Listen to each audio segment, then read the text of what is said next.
दोस्तों आज हम आपको ऐसे मुल्क की सैर करवाने जा रहे हैं जिसका नाम किसी भी चीज पर लिखा हो कि ये इस मुल्क ने बनाई है, हम आंखें बंद करके खरीद लेते हैं। ये ऐसा मुल्क है जहां सब कुछ टेक्नोलॉजी की मदद से किया जाता है। ये दुनिया का वाहिद मुल्क है जहां बच्चे 10 साल के बाद स्कूल जाते हैं। दोस्तों ये वही मुल्क है जहां दुनिया का पहला एटम बम चलाया गया था। जी हां, आज हम बात करने जा रहे हैं जापान की। इस वीडियो में हम आपको बताएंगे कि जापान कैसे जा सकते हैं, एटम बम इस मुल्क पर क्यों गिराया गया और यहाँ के लोगों की जिंदगी कैसी है और यहाँ के मशहूर मुकामात कौन से हैं। इसके अलावा बहुत से ऐसे हकाइक आपको बताएंगे जो आपने पहले कभी नहीं सुने होंगे। चलें दोस्तों, आप चलते हैं जापान के एक शानदार सफर पर। जापान, इसका लफ्जी मतलब है सूरज निकलने की जगह। ये एक मशरकी एशिया का जजीरा नुमा मुल्क है। इस मुल्क की कुल आबादी 12,32,94,513 लोगों पर मुश्तमिल है और ये आबादी के लिहाज से दुनिया के 12वें नंबर पर आता है। इस मुल्क का कुल रकबा 3,77,973 मुरबा किलोमीटर है। ये मुल्क 3,000 जजीरों पर मुश्तमिल है, जिनमें 4 बड़े जजीरे हैं जहां आबादी सबसे ज्यादा है। ओनशो, होक्काइडो, शाइकोको और कोशो है। जापान का पुराना नाम निहोन था और कुछ लोग इसे निप्पॉन के नाम से भी पुकारते हैं। टोक्यो जापान का दारुल हुकूमत है और सबसे ज्यादा आबादी वाला शहर भी है। ये शहर नहायत जदीद है। जापान का कौमी मजहब शिंटू और बुद्ध अज़म है और इस मुल्क में सिर्फ 2% लोग ही दूसरे मुल्कों से आकर आबाद हुए हैं। 98% आबादी जापानी है। इस मुल्क की सरकारी ज़बान जापानी है और मैशियत के लिहाज से ये दुनिया का तीसरा बड़ा मुल्क है।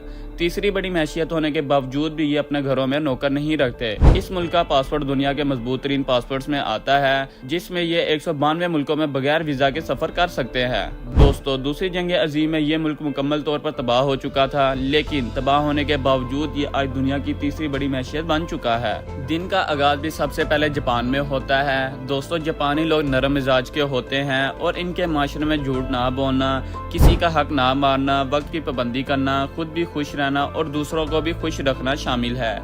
सफाई के लिहाज से तो इनका जवाब ही नहीं। यहाँ के लोग सफाई का बहुत खास ख्याल रखते हैं। हर कोई शख्स कचरे को अपनी जगह पर फेंकता है। जापान को गाड़ियों का किंग मेकर भी कहा जाता है। जैसा कि आप जानते हैं कि Toyota company, Honda company, Suzuki company, ये तीनों कंपनी जापान की हैं। इसमें से टोयोटा कंपनी एक साल में 300 मिलियन कार की प्रोडक्शन करती है और पूरी दुनिया को सेल करती है। दोस्तों क्या आप जानते हैं कि दुनिया की सबसे लंबी उम्र के लोग भी जापान में हैं? जब इनसे पूछा गया कि इसकी वजह क्या है तो इनका कहना था कि हम कच्ची सब्जियां बहुत ज्यादा खाते हैं। दुनिया में खुदकुशी करने में भी जापान सबसे आगे है। इसकी वजह ये बताई गई कि ये अपने काम में इस हद तक मसरूफ रहते हैं कि अपनी जिंदगी में से एंटरटेनमेंट को मुकम्मल तौर पर खत्म कर देते हैं और डिप्रेशन में आकर खुदकुशी कर लेते हैं। यहाँ तक कि गवर्नमेंट ने खुदकुशी के लिए अलग जगह बनाई हुई है। हुकूमत ने इस खुदकुशी के मसले को कम करने के लिए सड़कों पर जगह जगह गेम सेंटर खोले हैं ताकि लोग काम के साथ कुछ इंटरटेनमेंट भी अपनी जिंदगी में रखें। दुनिया में सबसे ज्यादा पढ़े लिखे वाले लोग भी जापान में मौजूद हैं। इसी वजह से मुल्क में तालीम की शरह 99% है और इस मुल्क में बेरोजगारी सिर्फ 4% है। जापान के लोग खाने में सबसे ज्यादा सी फूड पसंद करते हैं और सी फूड में जो डिश पसंद करते हैं उसको सुशी कहते हैं। दोस्तों सुशी एक ऐसी डिश है जिसमें कच्ची मछली को सफेद चावलों और कुछ सब्जियों के साथ खाया जाता है। ये आपको जापान के हर रेस्टोरेंट में नजर आएगी। जापान वक्त की पाबंदी पर इतने सीरियस है कि जापान में एक बार ट्रेन 1 मिनट लेट होगी तो पूरा जापान का रेलवे डिपार्टमेंट इसी रिसर्च पर लग गया कि ये 1 मिनट क्यों लेट हुई। जापान की सबसे फेमस मशीन वेंडिंग मशीन है जो लोगों का वक्त भी बचाती है और पूरे जापान में 50 लाख से ज्यादा ये मशीन मौजूद है। इनको रिटेल स्टोर की जगह लगाया गया है, चाहे वो खाने की चीज हो, यहाँ तक के कपड़ों के लिए भी वेंडिंग मशीन मौजूद है। इसमें आपने बस एक कॉइन डालना है और पलक झपकते ही आपकी चीज आपके हाथ में होगी। दोस्तों आप ये बात तो जानते होंगे कि जापान पर न्यूक्लियर बम से 2 बार हमला किया गया था, लेकिन इस हमले की वजह क्या थी? दुनिया में पहला और आखिरी बार एटम बम का इस्तेमाल भी जापान पर किया गया था। इन बमों का इस्तेमाल वर्ल्ड वॉर 2 में किया गया था। ये हमला अमेरिका ने 1945 में 6 अगस्त और 9 अगस्त को हिरोशिमा और नागासाकी पर किया था। इस हमले की बहुत सी वजूहात थी, कुछ वजूहात मैं आपके सामने रखता हूँ। वर्ल्ड वॉर 2 2 मुल्कों के ग्रुपों के दरमियान में हुई थी। एक ग्रुप में अमेरिका था और दूसरे ग्रुप में जापान था। अमेरिका का ग्रुप जंग जीत गया था, लेकिन जापान ने हार मानने से इनकार कर दिया और अमेरिका की एयरबेस पर हमला कर दिया। इस हमले के जवाब में अमेरिका ने एटम बम को हिरोशिमा पर गिराया और लाखों की तादाद में लोग दर्दनाक मौत से दोचार हुए, लेकिन जापान इसके बाद भी हार ना माना। अमेरिका ने ठीक 3 दिन बाद दूसरा एटम बम 9 अगस्त 1945 को नागासाकी पर गिराया, लेकिन इस बम के नताइज से दुनिया नावाकिफ थी। यहाँ तक कि जिन साइंसदानों ने यह बम तैयार किया था वो भी नहीं जानते थे। जैसा कि आज हम चीन की चीजों के बारे में कहते हैं, लेकिन कुछ अरसा बाद जापान में क्वालिटी कंट्रोल सिस्टम शुरू हुआ और जापान ने अपनी चीजों का मेयार बेहतर करना शुरू कर दिया और इस हद तक बेहतरी लेकर आए कि आज दुनिया की सबसे अच्छी चीज मेड इन जापान वाली समझी जाती है। अगर इनकी करेंसी की बात करें तो इनकी करेंसी जापानीज येन है, जो पाकिस्तानी 2 रुपए के बराबर और इंडियन 0.58 रुपए के बराबर है। जापान में इस वक्त 10,000 पाकिस्तानी आबाद हैं जो तालीम और काम के गर्ज से रहते हैं। यहाँ पर कुछ तालीमी अदारों में उर्दू भी पढ़ाई जाती है। 20% पाकिस्तानी टोक्यो शहर में रहते हैं और यहाँ पर रहने वाले पाकिस्तानियों का ज्यादातर कारोबार पुरानी गाड़ियाँ खरीद कर पाकिस्तान में भेजना है। दोस्तों, क्या आप जानते हैं कि टोक्यो की आबादी 3 करोड़ है और आबादी के लिहाज से इस शहर को दुनिया का सबसे बड़ा शहर भी कहा जाता है। आबादी में नंबर 1 होने के साथ साथ ये दुनिया का महंगा तरीन शहर भी है। इस शहर में 2 एयरपोर्ट्स हैं, लेकिन ज्यादातर लोग ट्रेन इस्तेमाल करना पसंद करते हैं।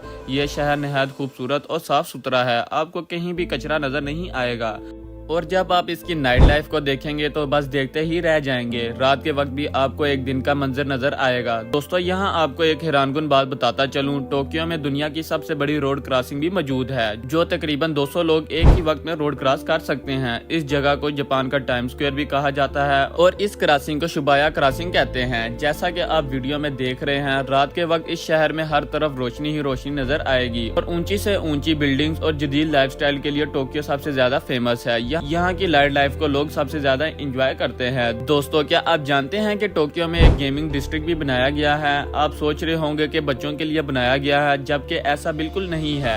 यहाँ पर आपको 80 साल तक के लोग भी गेम्स खेलते नजर आएंगे। जापान के लोग गेम्स को बहुत ज्यादा पसंद करते हैं और गवर्नमेंट ने भी ये गेमिंग सेंटर इसी वजह से बनाए हैं ताकि लोगों में इंटरटेनमेंट का रुझान पैदा हो। इस एरिया को आकी-बारा डिस्ट्रिक्ट भी कहा जाता है। ये एरिया गेम्स लवर के लिए जन्नत से कम नहीं। अगर आप जापान आए तो इस जगह का जरूर विजिट करें। बचपन में आपने सीगा गेम तो जरूर खेली होगी, इस गेम को भी जापान ने ही बनाया था।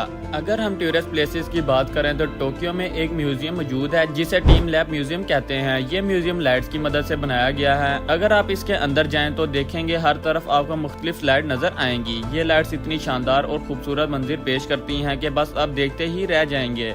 इसके अलावा माउंट फ्यूजी इनकी सबसे अहम टूरिस्ट प्लेस है जहाँ सबसे ज्यादा टूरिस्ट जाते हैं। ये बहुत ज्यादा खूबसूरत और जापान का बहुत बड़ा पहाड़ है जिसमें से लावा निकलता है। इस मुल्क में टेम्पल्स भी बहुत ज्यादा हैं और बहुत खूबसूरत फन तमीर से बनाए जाते हैं। आपने बहुत सी सैमुराइज मूवीज तो देखी होंगी, इनको भी इसी जगह पर शूट किया जाता है। ये जगह इनके लिए बहुत अहम है जो हिस्ट्री को बहुत ज्यादा पसंद करते हैं। अगर आप कुदरती खूबसूरती देखना चाहते हैं तो इनके लिए भी ओकिनावा आइसलैंड मौजूद है जहाँ आप कुदरत का एक हसीन नजारा कर सकते हैं, जहाँ पर एक हिस्टोरिकल विलेज भी मौजूद है। इस विलेज को यूनेस्को हेरिटेज में शामिल किया गया है। इस विलेज का नाम शिरीकावा है। ये विलेज बहुत ही खूबसूरत और एक अलग ही मंजिर पेश करता है जैसा कि आप वीडियो में देख रहे हैं। इनका एक बहुत ही मशहूर टेम्पल है जिसका नाम बुद्धा टेम्पल है। कुछ लोगों के मुताबिक बुद्ध मजहब का आगाज भी इसी शख्स से शुरू हुआ था और आज इसको फादर ऑफ बुद्धिज्म भी कहा जाता है। दोस्तों, अगर हम पाकिस्तान से जापान जाने के लिए वीजे की बात करें तो आपको जापान जिंदगी में एक बार जरूर जाना चाहिए, क्योंकि जापान आपकी जिंदगी में एक अलग ही एक्सपीरियंस देगा। जापान जाने के लिए 3 किस्म के वीजे हैं, जिनमें से पहले नंबर पर हाईली स्किल्ड वीजा है। जिनके पास मास्टर या PhD की डिग्री है वो अप्लाई कर सकते हैं और ये तीनों तरह के वीजे आप ऑनलाइन अप्लाई कर सकते हैं। जापान में इस वक्त बड़े लोगों की सबसे ज्यादा तादाद है और जवान लोग बहुत कम हैं, इसीलिए आपके लिए बहुत अच्छी अपॉर्चुनिटी है। आप इस वीजा के लिए अप्लाई कर सकते हैं। इसमें एक अच्छी बात यह भी है कि आप अपने पेरेंट्स को भी साथ लेकर जा सकते हैं। आमतौर पर यह वीजा 1 साल या 3 साल या 5 साल के लिए लगाया जाता है। और दूसरे नंबर पर वर्कर वीजा आता है। ये वीजा आप जॉब के लिए अप्लाई कर सकते हैं। इन मुल्कों में बहुत ज्यादा फेस्टिवल आते रहते हैं और इनको वर्कर्स की बहुत ज्यादा जरूरत होती है। इनमें डॉक्टर्स, इंजीनियर्स और जो भी आप काम जानते हैं आप अप्लाई कर सकते हैं। और तीसरे नंबर पर जनरल वीजा आता है। ये स्टूडेंट्स वीजा होता है, जो पढ़ने के लिए जाना चाहते हैं ये इनके लिए है। और सबसे अहम बात, पाकिस्तान के लिए जापान जाने की कोई भी वीजा फीस नहीं है। आप बस अप्लाई करें और इनके क्राइटेरिया पर मुकम्मल उतरे तो आप बआसानी जापान पहुंच सकते हैं। दोस्तों, ये थी आज की हमारी इन्फॉर्मेशन और दिलचस्प वीडियो। आपको अगर वीडियो पसंद आई हो तो कमेंट जरूर करिएगा। तब तक के लिए अल्लाह हाफिज।